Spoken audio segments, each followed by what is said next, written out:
ओम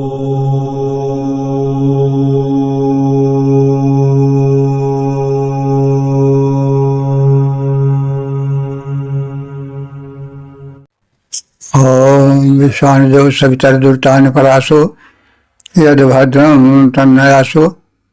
ओम भद्रम कर्णभिः शृणुयाम देवा भद्रम पश्येमाक्षभिर्यजत्राः स्थिरैरङ्गैस्तुष्टुवांसस्तनुर्भिः विषेमहि देवहितं यदायुः। ओम वेद प्रेमियों सुधी श्रोताओं, संप्रति हम सब यजुर्वेद के तीसरे अध्याय के पहले मंत्र की व्याख्या में प्रवेश करने जा रहे हैं। मंत्र का शीर्षक है ऋतुजों से अनुरोध है। अब संबंधित मंत्र का सर्वप्रथम सस्वर पाठ हो जाए। सामिधाग्निन्दुवस्याता घृतैर्वोधायाता तिथिं मा आस्मिन् हव्या जुहोताना। इस प्रथम मंत्र में ऋतुजों से अनुरोध है कि वे अग्नि प्रज्वलन करें और उसमें हव्य द्रव्य डालें।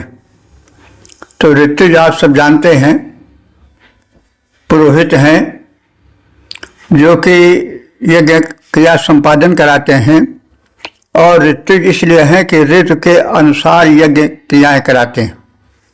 हमारे यहाँ विधान है कि एक ही प्रकार का हव्य द्रव्य सभी ऋतुओं में नहीं होना चाहिए।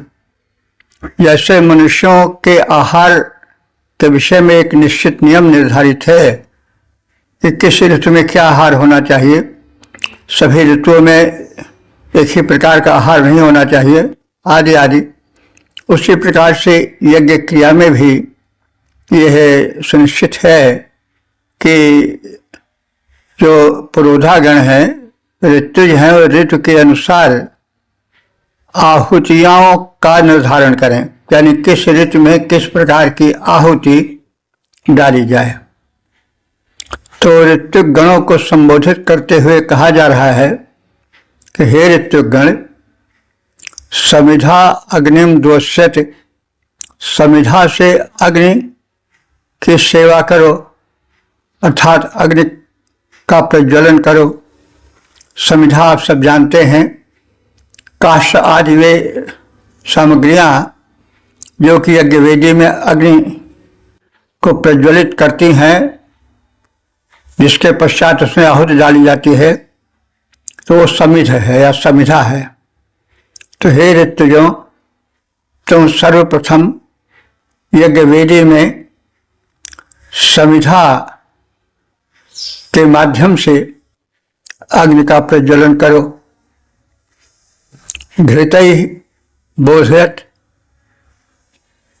घृतैः माने घृत द्वारा, घृत प्रक्षेपण द्वारा अतिथिम बोधयत्, अतिथि की भांति पूज्य अग्नि को जगाओ। अग्नि को जगाओ माने प्रज्वलित करो। तो अग्नि पूज्य है, सम्मान्य है, जैसे अतिथि होता है, अतिथि देवो भव कहा गया है। तो अग्नि की पूज्यता को प्रदर्शित करने के लिए अतिथि कहा गया है। वैसे अतिथि का अर्थ तो होता है जिसकी तिथि न हो, अतिथि है, कभी आ टपके, तो अतिथि तो वही है जिसकी तिथि न हो। लेकिन यहाँ अतिथि उस शब्दार्थ पर नहीं आधारित है, वरन पूजनीयता पर आधारित है। तो अग्नि जो हैं वो अतिथिवत पूज्य हैं, उनको बोधियत माने जगाओ। कैसे? घृताहुति के माध्यम से। जागृत करो माने प्रज्वलित करो। और अस्मिन् हव्या आजुहोतन, इस प्रज्वलित अग्नि में हव्या माने हवनीय द्रव्यों को, जुहोतन माने आहुति रूप में डालो। तो हे ऋतुगण, घृत सिक्त समिधा से यज्ञ में अग्नि को प्रज्वलित करो। घृत की आहुतियां प्रदान करके अतिथि वत पूज्य अग्नि को प्रदीप्त करो। तत्पश्चात इस अग्नि में हव्य द्रव्य की आहुतियां डालो। तो पद्य रूपांतरण देखें। हे ऋतुगण, समिधा द्वारा यज्ञाग्नि आज प्रज्वलित करो। हे ऋतुगण, समिधा द्वारा यज्ञाग्नि आज प्रज्वलित करो। घृत की आहुतियां कर प्रदान इस अग्नि अतिथि को तृप्त करो। प्रज्वलित पूर्ण हो जाने पर हवनीय द्रव्य का हवन करो। इस प्रकार से यह पवित्र यज्ञीय कर्म संपन्न करो। इस प्रकार से यह पवित्र यज्ञीय कर्म संपन्न करो। ओम वेद प्रेमियों, सुधीर श्रोताओं, संप्रति हम सब यजुर्वेद के तीसरे अध्याय के दूसरे मंत्र की व्याख्या में प्रवेश करने जा रहे हैं। मंत्र का शीर्षक है घृताहुत हेतु अनुरोध। अब संबंधित मंत्र का सर्वप्रथम सस्वर पाठ हो जाए। सुसामिद्धाय शोचिखे घृतं तीव्रं जुहोतना अग्नाये जाता वेदासे। इस दूसरे मंत्र में प्रज्वलित अग्नि में ऋतुगण से घृताहुति डालने का अनुरोध है। प्रथम मंत्र में यह कहा गया कि अग्नि का प्रज्वलन हो। अग्नि प्रज्वलित हो गई। अब प्रज्वलित अग्नि में घृताहुति डाली जाए। यह क्रम है। घृत से जो है वह ज्वाला शीघ्र बढ़ती है, क्योंकि आहुति डालने के लिए प्रविद्ध ज्वाला का होना आवश्यक है। तो ऋतुगणों से कहा जा रहा है कि अग्नि का प्रज्वलन हो गया है और उसको उद्दीप्त करने के लिए घृत की आहुति डालना आवश्यक है। यह शुभ कर्म हे ऋतुगण तुम करो। सुसमिद्धाय, सुसमिद्धाय माने उत्तम रीति से प्रदीप्त, शोच से माने तेजस्वी, जात वेद से माने अजात वेद से अग्नये, जात वेदस अग्नि के लिए, जातस वेदस माने सर्वज्ञ अग्नि के लिए, तीव्रम घृतम जहोतन, तेज घी का हवन करो। शुद्ध पिघला हुआ घी तेज घी कहा जाता है। तो वह घृत जो शुद्ध है, पिघला हुआ है और इस प्रकार से वो तीव्र बन चुका है, यानी अग्नि के प्रज्वलन में तीव्र प्रभाव डालने वाला हो चुका है, ऐसे घृत द्वारा प्रथम प्रज्वलित अग्नि को आहुति प्रदान करो। तो हे ऋतुगण, उत्तमता से भली प्रकार प्रज्वलित तेजस्वी ज्ञानी अग्नि के लिए शुद्ध पिघले हुए तेजस्वी घृत की आहुतियां प्रथम प्रदान करो। प्रज्वलित अग्नि तेजस्वी, जो पद रूपांतरण है, प्रज्वलित अग्नि तेजस्वी जो, हे ऋतुगण सुन लो सुजान, अब उन्हें शुद्ध पिघले तेजस्वी घृत आहुति का करो दान।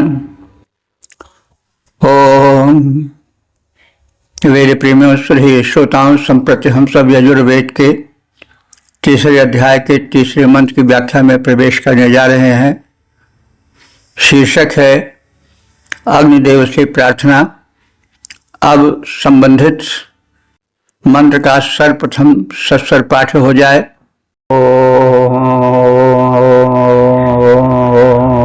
तंतुवा सामिद्भिरंगीरो घृते नवर्धयामासि बृहच्छोचा जाविष्ठिया।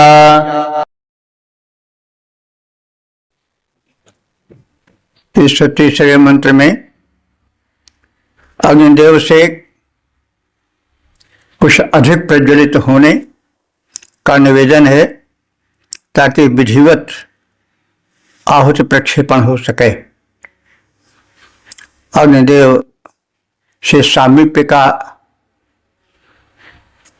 प्रकटीकरण करते हुए ऋषि कह रहा है कि अंगिरह, हे अग्निदेव, तुम गतिमान हो। अंगिर पद गत्यर्थक है। अंगों में प्रवाहित जीवन रस में विद्यमान आग्नेय तत्व भी अंगिरस है। यही जीवन सत्व कहा जाता है। अग्नि कभी बूढ़ा नहीं होता है, वह नित्य युवा, नित्य तरुण है।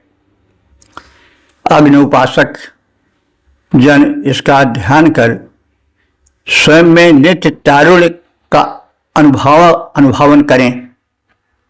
अग्नि नित्य युवा है। अग्नि जैसे सतयुग में था और उसके पहले था, वैसे आज भी है, आगे भी रहेगा। वो कभी बूढ़ा नहीं होता कि आज कुछ है तो 10 साल बाद कुछ हो जाए, 30 साल बाद कुछ हो जाए। तो वो एक रूप रहता है, युवा रहता है, कभी उसमें वार्धक्य दोष नहीं आता है। वह आदिकाल से लेकर आज तक और भविष्य में भी एक ही रूप वाला नित्य यौवन का उपभोग करता रहेगा। तो अंगिरह, हे अग्निदेव, तुम अंगिर हो, गतिमान हो। तम त्वा समिद्धि, उस तुझ अग्निदेव को मैं समिधाओं से घृतेन, घृत द्वारा, वर्धयामसि माने बढ़ाते हैं, अत्यधिक प्रज्वलित करते हैं। यह इष्ट है, हे नित्य युवा अग्निदेव, बृहत आशोच, तुम्हारी बड़ी ज्वालाएं हैं, व्यापक ज्वालाएं प्रकाशित हों और यज्ञ कर्म संपन्न हो। हे ज्वालाओं से प्रदीप्त अग्निदेव, हम तुमको घृत और घृत सिक्त समिधाओं से प्रज्वलित करते हैं। हे नित्य तरुण बने रहने वाले अग्निदेव, घृताहुति प्राप्ति उपरांत ऊंची उठने वाली ज्वालमालाओं के माध्यम से तुम आलोकित होते रहो। पद्य रूपांतरण है, हे ज्वाला से उद्दीप्त अग्नि, हे ज्वाला से उद्दीप्त अग्नि, घृत सिक्त प्रज्वलित हो जाओ। घृत आहुति पाकर ऊंचे उठ, आलोक विपुलतम फैलाओ। घृत आहुति पाकर ऊंचे उठ, आलोक विपुलतम फैलाओ।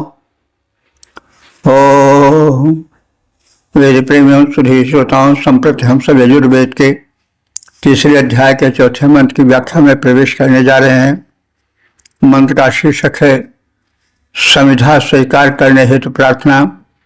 अब संबंधित मंत्र का सर्वप्रथम सस्वर पाठ हो जाए। उपत्वाग्ने हाविख मातीर्घ्रेताचीर्जन्तु हर्जाता जोखस्वासामिधो मामा।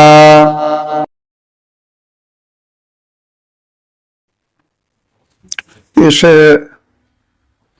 चौथे मंत्र में अग्निदेव से समिधा स्वीकार करने का अनुरोध है समिधा आप सब जानते हैं, काष्ठादि सामग्रियां जो यज्ञाग्नि को प्रज्वलित करती रहती हैं ताकि उसमें प्रक्षिप्त आहुति जो है वह प्रज्वलित होती रहे, भस्म होती रहे, निरर्थक बिना भस्म हुए वह धूम्र ही न प्रदान करे। तो इसलिए समिधा पहले भी कहा गया, आज भी कहा गया है, प्रज्वलित अग्नि उधर होते रहें, इधर उनका प्रज्वलन स्थिर रहे, इसलिए उसमें समिधाएं काष्ठादि बार बार डाले जाते रहें।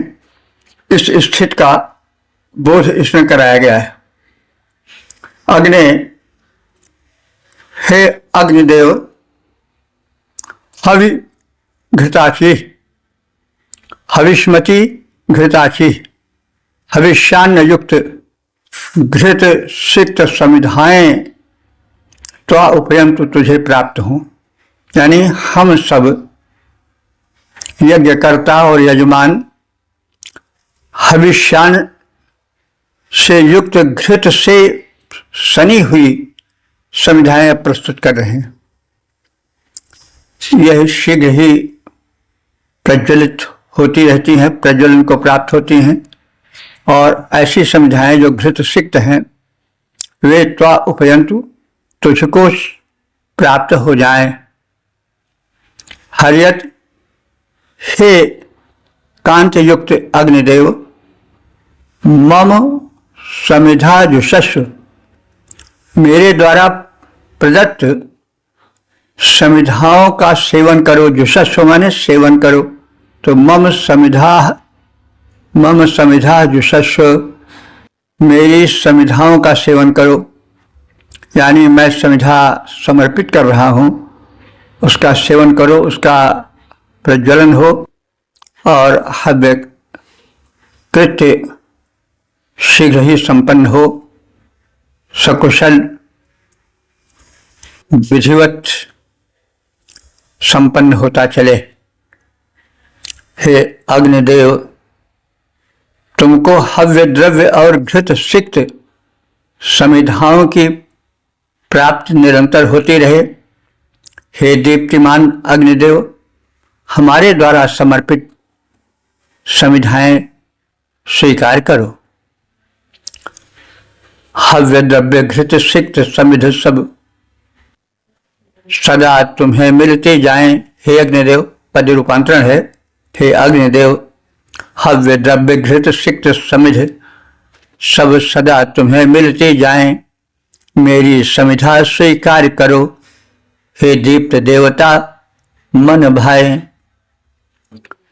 ओम वेद प्रेमियों सुधी श्रोताओं, संप्रति हम सब यजुर्वेद के तीसरे अध्याय के 5वें मंत्र की व्याख्या में प्रवेश करने जा रहे हैं। मंत्र का शीर्षक है यज्ञ से सुख और समृद्धि की प्राप्ति। अब संबंधित मंत्र का सर्वप्रथम सस्वर पाठ हो जाए।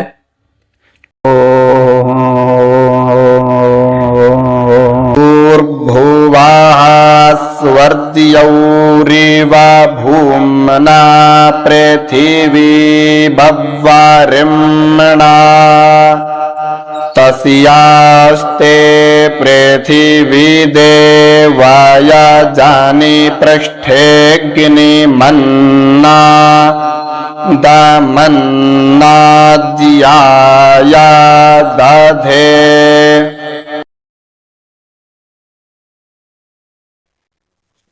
इस 5वें मंत्र में अग्निदेव की व्यापकता का कथन है और भूदेवी से जिनके ऊपर यज्ञवेदी बनती है उनसे भी प्रार्थना है कि वे हम यजमानों पर, याज्ञिकों पर कृपा दृष्टि रखें, धन धान्य आदि से हमें संपन्न करें। तो प्रथम अग्निदेव की व्यापकता का कथन है कि हे अग्निदेव, तुम भूह माने भूलोक में पृथ्वी लोक में भौतिक अग्नि बनकर विद्यमान हो। भौतिक अग्नि मतलब तमाम रूप में जो अग्नि हैं, गृहस्थी में दीपक रूप में, चूल्हे में और यज्ञवेदी में जो अग्नियाँ वर्तमान है वो भौतिक अग्नि है। तो अग्नि की व्यापकता के संदर्भ में कथन है कि हे अग्निदेव, तुम बड़े व्यापक हो। तुम भूलोक में भौतिक अग्नि बनकर व्याप्त हो और भुवः माने अंतरिक्ष लोक में विद्युत बनकर मेघमंडल में विचरण करते हो और इस प्रकार से तुम जो हो वो स्वर्गलोक में या द्विलोक में सूर्य बनकर विहार करते हो।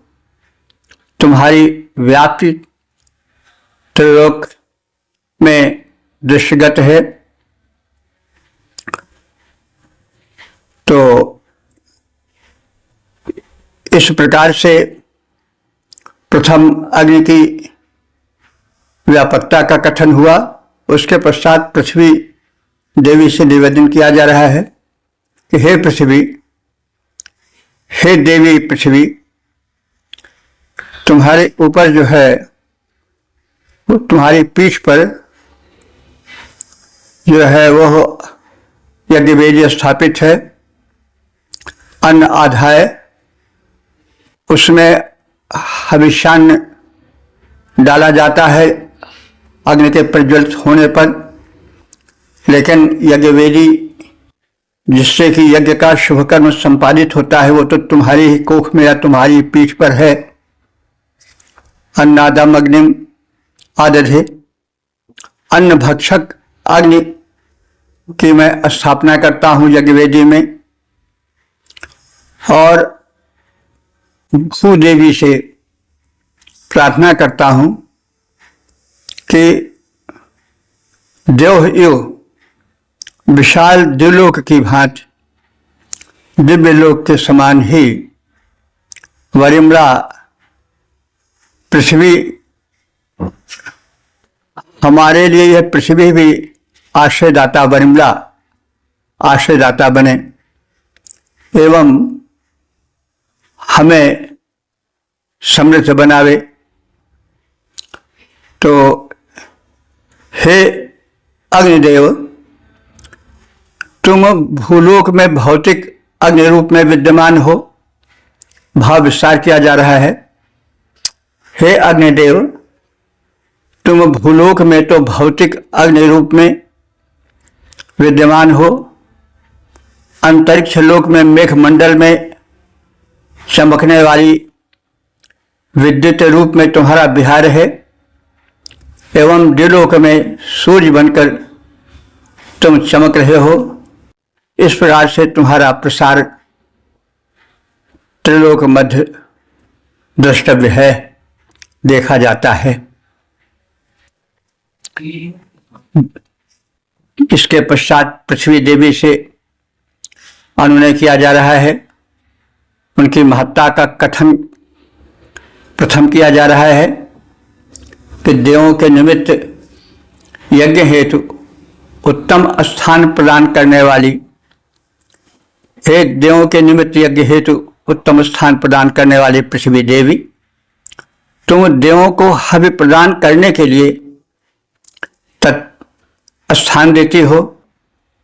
तुम्हारे ऊपर यज्ञ वेदी बनती है जिसमें अग्नि का प्रज्वलन होता है, आहुति का प्रक्षेपण होता है और यज्ञ क्रिया संपन्न होती है। तो इस अग्नि स्थापन द्वारा तुम बड़ा महत्वपूर्ण कृत्य करती हो। तुम में शक्ति है। हम तुमसे प्रार्थना करते हैं कि हम भी पुत्र पौत्रादि तथा इष्ट मित्रों से युक्त होकर द्विलोक के समान विस्तृत बने, आकाश की तरह हमारा विस्तार हो पुत्र पौत्र सुख संपत्ति से हम भर जाएं, चारों ओर हमारा प्रताप प्रकाश प्रभाव फैल जाए और हम पृथ्वी की भांति आश्रयदाता बने। जैसे पृथ्वी सबका भार उठाती है, सबको आश्रय देती है और वह इस कारण से यश प्राप्त करती है, तो हम आश्रयप्रद बने, यशस्वी बने, गौरवशाली बने और ऐश्वर्यादि में पृथ्वी के समान ही महिमा मंडित हों। पद रूपांतरण है, हे अग्निदेव तुम भूतल में हो अग्नि रूप में विद्यमान। हे अग्निदेव तुम भूतल में हो अग्नि रूप में विद्यमान। रवि बन द्विलोक में अंतरिक्ष में विद्युत बन शोभायमान। हे पृथ्वी बने वेदिका क्रोड में निज देती हो शुभ स्थान। वेदिका बने तव क्रोड मध्य देती हो तुम शुभ स्थान। हे पृथ्वी देव होता जिसमें देवाराधन की जाती आहुतियां प्रदान। इस यज्ञ कर्म से वन समृद्ध हम विस्तृत हों ज्यों आसमान। इस यज्ञ कर्म से वन समृद्ध हम विस्तृत हों ज्यों आसमान। गौरव मंडित आश्रयदाता बन जाएं पृथ्वी के समान। गौरव मंडित आश्रयदाता बन जाएं पृथ्वी के समान। अग्नि विद्युत तथा सूर्य में व्याप्त अग्नि तत्व की समानता विज्ञान सिद्ध तथ्य है और अग्निदेव ही पृथ्वी पर भी हैं, विद्युत रूप में अंतरिक्ष में भी हैं और सूर्य रूप में द्युलोक में विद्यमान है। इस तरह से अग्नि की महत्ता सर्वव्यापकता सिद्ध है। ओम वेद प्रेमियों सुधी श्रोताओं, संप्रति हम सब यजुर्वेद के तीसरे अध्याय के छठे मंत्र की व्याख्या में प्रवेश करने जा रहे हैं। शीर्षक है अग्निदेव की व्याप्ति। अब संबंधित मंत्र का सर्वप्रथम सस्वर पाठ हो जाए। आयंगौ प्रश्नेरक्रामी दासादन् मातरं पुराः पितारं च प्रायं स्वाहा। इस छठे मंत्र में अग्नि देव की त्रैलोक्य व्यापी प्रारूप का कथन है एवं उनकी प्रबलता, सशक्ति संपन्न प्रारूप का भी उद्बोधन है।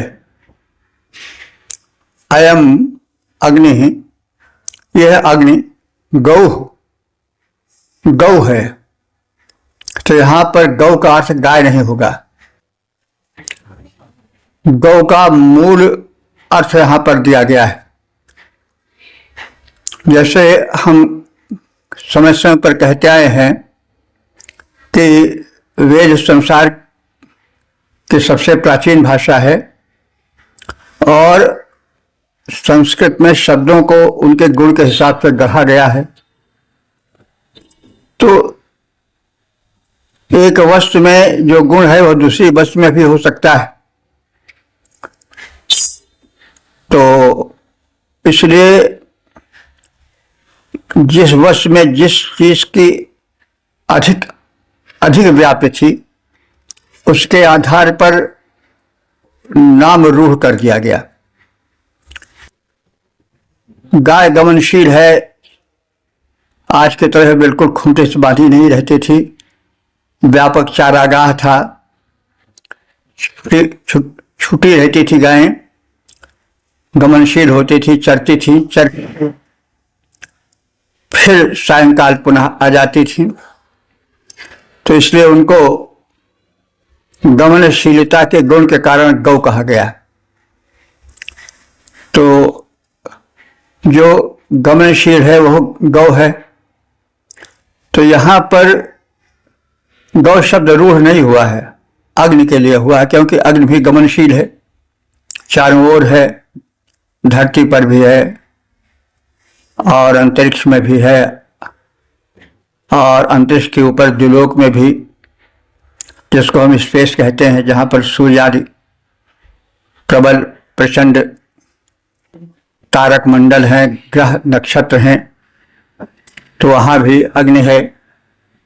तो और अग्नि जो फैलती भी बड़ी जल्दी है, इससे उसको गमनशील कहा गया है, गौ कहा गया है। तो अब बात स्पष्ट हो गई होगी कि यहाँ पर जो गौ शब्द है वो गमनशील के लिए है और अग्नि का एक विशेषण बनकर आया है। हे अग्नि तुम गमनशील हो। यहाँ गौ शब्द गाय के अर्थ में नहीं आया है, बाद में रूढ़ हो गया गाय के लिए। अब यदि हम विचार करें तो अंग्रेजी का जो गो शब्द है वो इसी से बना प्रतीत होता है, क्योंकि गो शब्द जिसको कहते हैं अंग्रेजी में गो कहा जाता है, तो गमनार्थक शब्द है ना। तो इसी गौ शब्द से वो व्युत्पन्न या निकला हुआ प्रतीत होता है। गच्छत इति गौ, जो चले गमन करे वही गाय है। तो हे गमन, यहाँ पर जैसा हम निवेदन कर चुके हैं कि अग्नि के विशेषण के रूप में आया है, हे गमनशील अग्निदेव। तो तुम प्रश्नि दीप्तिमान हो, आक्रमित त्रिलोक में तुम्हारा संक्रमण होता है, तुम्हारी व्याप्ति है, आक्रमण है। और पुनः तुम प्रथम मातरम असदत, माता पृथ्वी में व्याप्त देखी जा सकती हो। मातरम, माता पृथ्वी के लिए है, मातरम असदत। हे अग्निदेव, तुम प्रथम भूमंडल पर माता पृथ्वी पर ही देखी जा सकती हो, यज्ञवेदी के रूप में और घर में विविध प्रयोग के रूप में। स्वः, तुम प्रकाश रूप स्वर्गलोक में, द्युलोक में भी देखी जा सकती हो।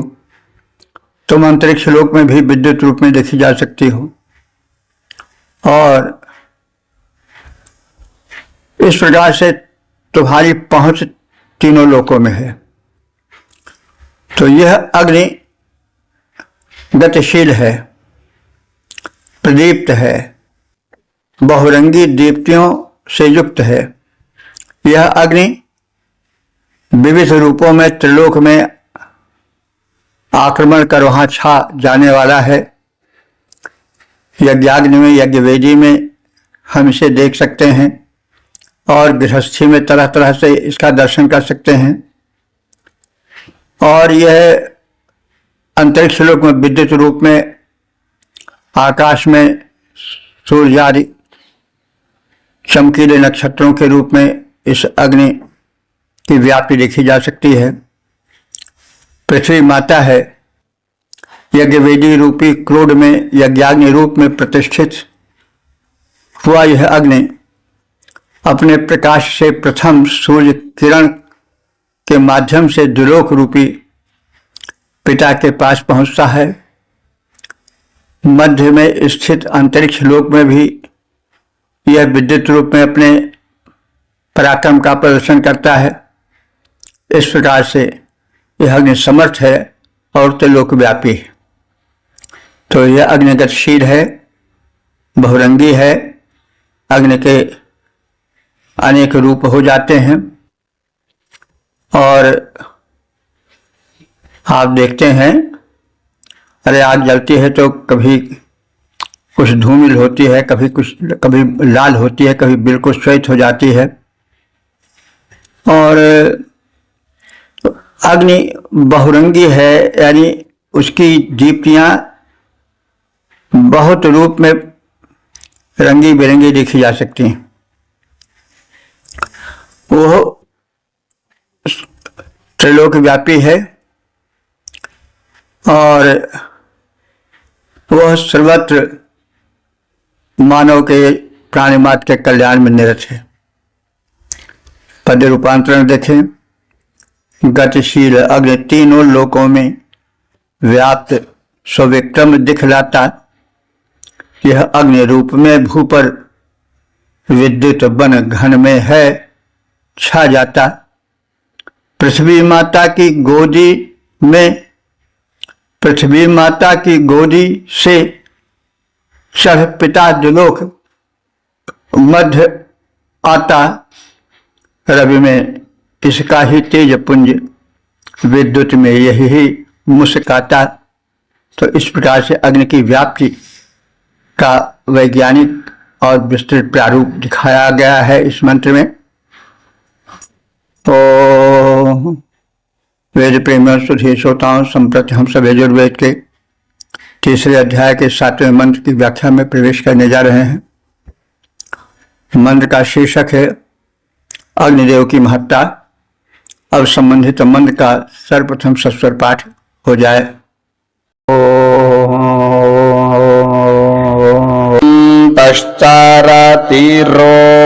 पश्चारातिरोचनास्य प्राणादापानति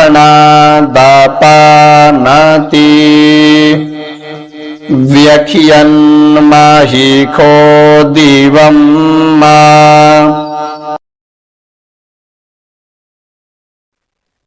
इस 7वें मंत्र में अग्नि की व्यापकता एवं महत्ता पर प्रकाश डाला गया है। आश्चर्योचना, अश्व माने इस अग्नि की रोचना माने दीप्ति एवं ऊष्मा, प्राणात अपानति, प्राण और अपान में देखा जा सकता है। अंतः चरति, यह अग्निदेव प्राणियों के अंतःकरण में अथवा उनके शरीर के भीतर ऊष्मा बनकर संचार करता है। महिष कहते हैं शक्तिशाली, वैसे यह शब्द अब भैंसे के लिए प्रयुक्त होकर रूढ़ हो गया है, लेकिन मूल रूप में महिष का अर्थ होता है शक्तिशाली। तो यहां पर शक्तिशाली रूप में ही इसका अर्थ किया जाएगा। यह अग्नि महिष है, शक्ति संपन्न है। दिवम व्याख्यत, यह द्युलोक को व्याख्यात माने प्रकाशित करता है। द्युलोक जो कि बृहत लोक है, उसको यह प्रकाशित करता है सूर्य आदि प्रखर प्रचंड प्रकाश पुंज पिंडों द्वारा। इस अग्नि की ऊष्मा एवं दीप्ति प्राण और अपान रूप में समस्त प्राणियों में संचार करती है। यह अग्नि प्राणियों के शरीर में ऊष्मा बनकर प्रत्येक भाग में जागृत रहती है, संचरण करती रहती है निरंतर। यदि अग्नि तत्व न रह जाए तो शरीर ठंडा पड़ जाता है, जो कि मृतक मान लिया जाता है। तो यही अग्नि जठाग्नि रूप में शरीर में विद्यमान है। यह अग्नि जीवन का आधार है। यह महान सामर्थ्य से युक्त है। अग्नि सूर्य रूप में द्युलोक में विद्यमान है और यही अंतरिक्ष में वायु रूप में संचार करती है। जब अग्नि की ऊष्मा होती है तभी वायु में संचार होता है। इस प्रकार वायु तथा सूर्य और जठराग्नि रूप में संसार पर अनुग्रह की किरणें, अनुग्रह की बरसात करने वाला यह अग्नि है। यह त्रिलोकव्यापी है, साथ साथ प्राणियों के अंतःकरण में, शरीर में भी यह ऊष्मा बनकर संचार करती है और प्राण अपान को गति प्रदान करती है। यह यज्ञान स्थान संपन्न करती है और भूमि पर यज्ञवेदी में प्रकाशित होती है। यह अग्नि प्रकाशित होता है तो अग्नि को, अग्नि वास्तव में पुल्लिंग है, लेकिन व्यवहार में कभी कभी लोग इसको स्त्रीलिंग में भी कह देते हैं। वैसे लिंग जो है वह एक व्याकरणिक मान्यता है। कोई उसका स्त्री या पुरुष वाला चिन्ह नहीं रहता है, न आग में रहता है, न जल में रहता है, न पृथ्वी में रहता है, न आकाश में रहता है। कोई पुरुष या स्त्री वाला तत्व नहीं रहता है, फिर भी उसका प्रारूप व्याकरणिक दे दिया जाता है लिंग के रूप में। और कभी कभी उसको व्यवहार में कुछ और व्याकरण के दृष्टि कुछ रूप में देखा जाता है। तो अग्नि देव हैं, इसलिए वो पुल्लिंग में व्यवहृत होने चाहिए। तो इन अग्निदेव की महत्ता को पद्य में इस रूप में कथित किया गया है। यही अग्निबन प्राण अपान, सभी तन में करता संचार। यही अग्निबन प्राण अपान, सभी तन में करता संचार। यही बना जठराग्नि, बना रहता है जीवन का आधार। सूर्य रूप में जो द्युलोक में रवि बनकर ज्योति करता विस्तार। वही अग्नि वेदी में बैठा यज्ञ कर्म करता साकार। यज्ञ कर्म का करे संचार। तो इस प्रकार से अग्नि की महत्ता, उसकी उपयोगिता, उसकी व्यापकता, यज्ञीय श्रेष्ठता का कथन इस क्रम में किया गया है। इस सत्र में, इस बैठक में हुआ है।